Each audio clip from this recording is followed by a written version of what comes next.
Assalamualaikum warahmatullahi wabarakatuh. Salam sejahtera untuk kita semua. Semoga keberkahan senantiasa terlimpahkan untuk kita semua. Amin ya robbal alamin. Rekan-rekan, saudaraku semua, segenap jajaran anggota dan pengurus LPPK dimanapun berada, menindaklanjuti dari video-video yang terdahulu, yang beberapa video, 2 diantaranya yang membahas masalah energi positif dan membahas masalah prasangka, utamanya husnuzon atau prasangka baik. Jadi sudah menjadi lazimnya ketika ada yang baik pasti ada yang buruk gitu. Nah, sekarang materi yang berikutnya adalah kenapa sih kok ada prasangka buruk, kok berburuk sangka. Nah nih, kenapa sih ya seseorang manusia itu kok bisa berburuk sangka atau berprasangka buruk sehingga melahirkan energi negatif dan pikiran negatif. Nah ini kita gali, kita kupas sebab akibatnya, penyebabnya itu apa. Begini rekan-rekan, selain langit bumi beserta isinya, ada malaikat, ada manusia,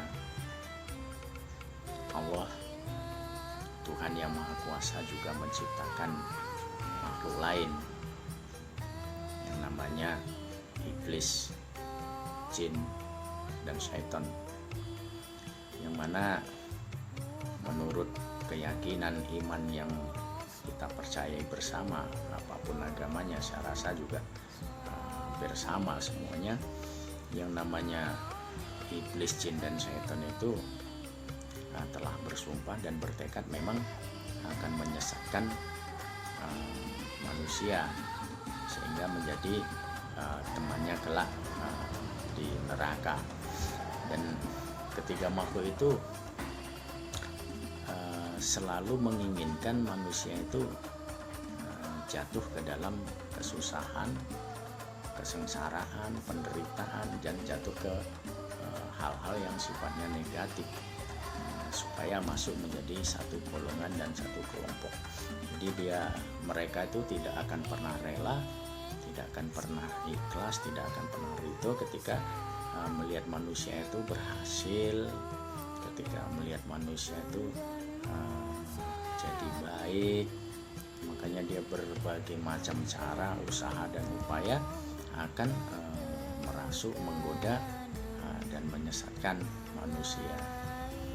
Salah satunya melalui pikiran-pikiran, prasangka-prasangka yang buruk tadi, sehingga ruang-ruang tempat-tempatnya manusia untuk berpikir baik, untuk berbuat baik itu akan selalu digesek dan dipengaruhi.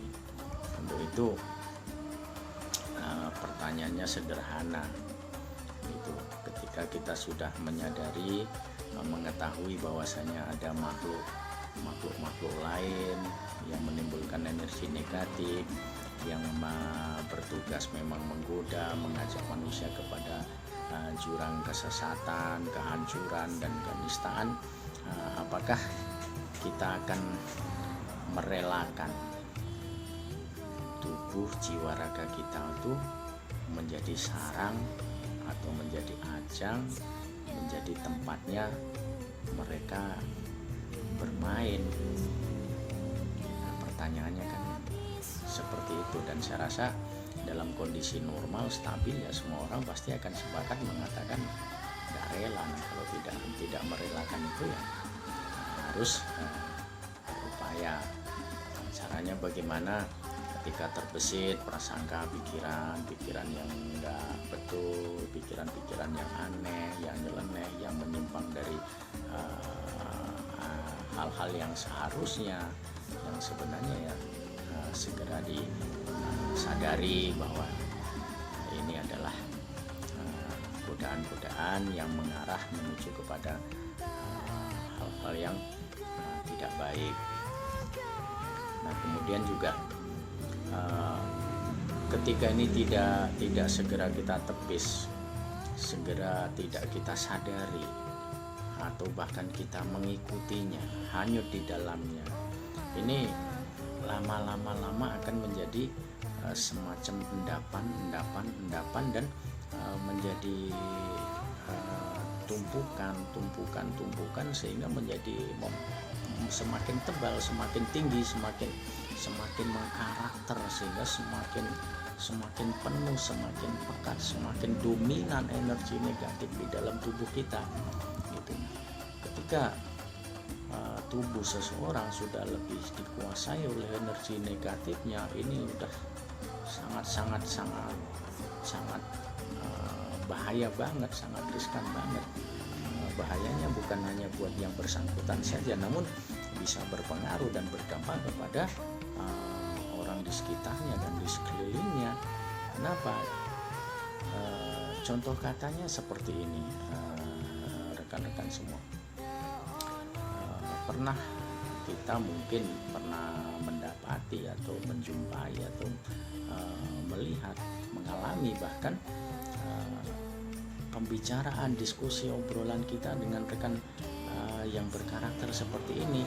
Dari sekian banyak pembicaraan kita, anggaplah sampai 1-2 jam obrolan kita sudah panjang lebar, namun dari sekian banyaknya obrolan itu yang ditangkap hanya hal yang negatif saja, padahal saat itu bisa jadi kita bercanda, berguru, atau hanya sekedar keceplosan sehingga terlontar ucapan yang bernada dan bermuatan negatif. Namun yang positif segitu banyak, kenapa tidak ada yang masuk?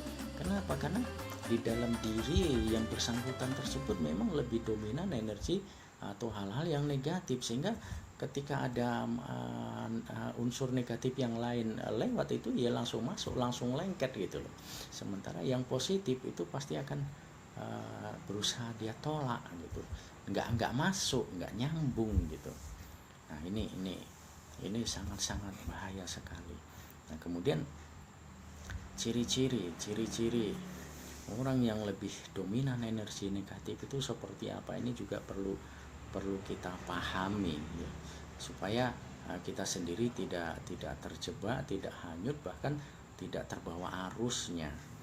Nah, ini hanya beberapa ciri yang bisa saya sampaikan di sini ya kan. Salah satunya adalah ketika kita berdiskusi, berbicara, itu pembicaraan dia itu lebih dominan, dia pengen menguasai materi pembicaraan, seolah-olah bahwasanya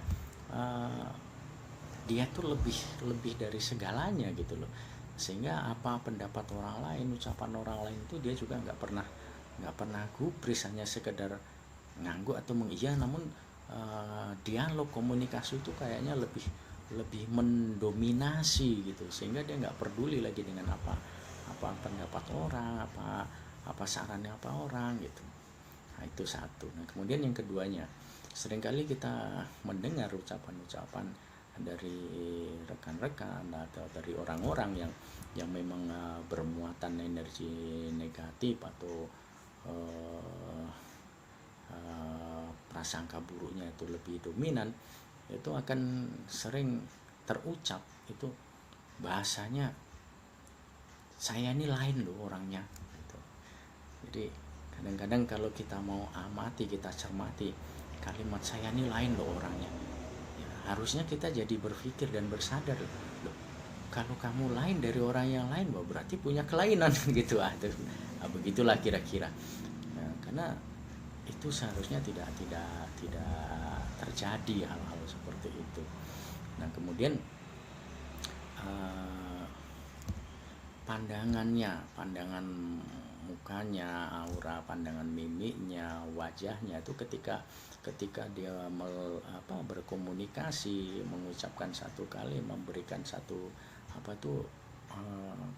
pandangan matanya atau selalu nggak pernah fokus, terkesan liar kemana-mana apa segala macam. Nah, ini menandakan bahwasanya dia sedang tidak fokus dan berusaha mencari perhatian, ya kan gitu. Nah, kemudian hal yang ketiga, yang paling sering selalu memposisikan dirinya tuh lebih baik, lebih hebat gitu. Dan alur cerita pembicaraan tentang dirinya tuh seolah-olah dialah segalanya. Kalau si Anu tuh belum, aku nih begini, saya itu belum, siapa yang mau si Anu, belum itu mah, kalau aku nih selalu begitu kalimat-kalimatnya gitu. Ini salah satu ciri-cirinya. Kemudian hal lain lagi, ucapannya yang paling sering dikeluarkan itu salah satunya itu gimana ya, seperti yang kita uraikan tadi, gak pernah mau menerima pendapat orang. Kenapa? Karena dirinya itu merasa ya sudah paling benar gitu. Saya jadi ingat satu pepatah orang-orang tua, ketahuilah, orang yang paling celaka adalah orang yang tidak tahu kalau dirinya itu tidak tahu dan tidak pernah mau mencari tahu, serta tidak pernah mau kalau diberitahu.